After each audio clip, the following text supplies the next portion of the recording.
Des habitants et des volontaires qui luttent contre les flammes pendant que d'autres collectent et distribuent des denrées alimentaires et du matériel de secours pour les sinistrés, ça se passe dans le nord de l'Algérie. Depuis le 9 août, la région de la Kabylie fait face à d'importants incendies qui ont déjà fait au moins 71 morts, dont 28 militaires. C'est une catastrophe. De nombreux citoyens ont dénoncé le manque de préparation des autorités face à ce type de catastrophe. Ici, ils s'organisent eux-mêmes pour porter secours aux habitants de la région dévastée par les flammes.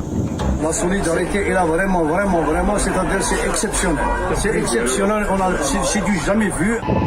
Pendant ce temps-là, en Algérie. On s'entraide entre peuples et on espère arranger la situation et aider les sinistrés.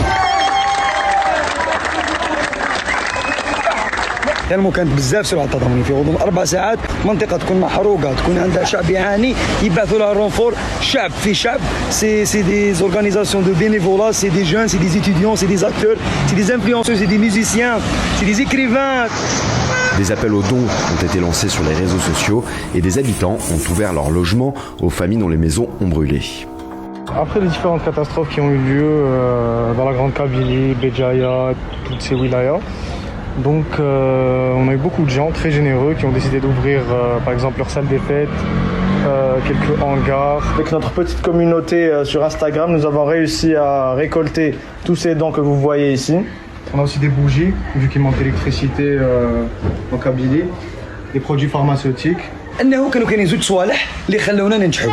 الحاجه الاولى الاراده، الحاجه الثانيه مواقع التواصل الاجتماعي كي تستعملهم في حاجه تاع خير. Plusieurs associations et des réseaux de citoyens se mobilisent pour organiser les premiers secours et distribuer de l'eau, des vêtements, de la nourriture et des médicaments. Là, c'est des dents d'habillement. De matelas. De matelas, oui. Couverture. La solidarité, elle est à peu près à l'échelle nationale. Bon, la solidarité est là vraiment, c'est-à-dire c'est exceptionnel. Vraiment. Les dons alimentaires, on est saturé.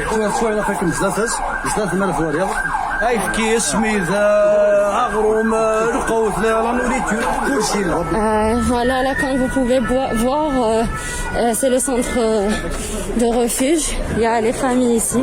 Il y a un staff médical aussi qui s'en charge des médicaments, des malades. On veut aider la population ici, vu que ça sont des lieux où bon, la majorité le polyclinique, il y avait quelques blessés, on a pu faire un stock de médicaments nécessaires à la distribution. On veut remercier toute la population algérienne. Vraiment, ils ont fait preuve de solidarité.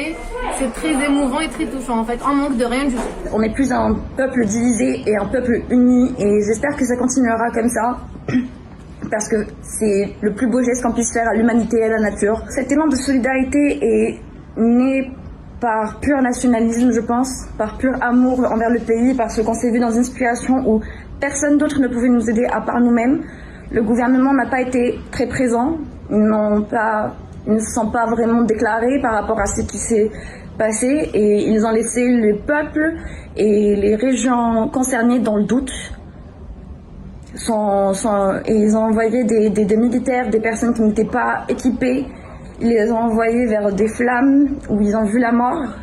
Selon le ministre de l'Intérieur algérien, les feux seraient d'origine criminelle. Le président algérien a annoncé l'arrestation de 22 personnes accusées d'avoir mis le feu.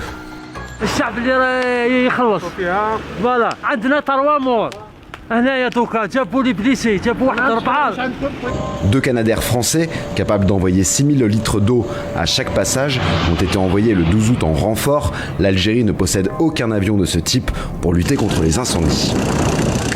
Comme vous voyez ici en Kabylie, ces derniers jours, tout est incendié. Donc comme on habite juste à côté, il est de notre devoir de faire quelque chose. Et de ne pas rester les bras croisés. Comme c'est de notre tradition toujours de se prendre en charge soi-même ici en Kabylie.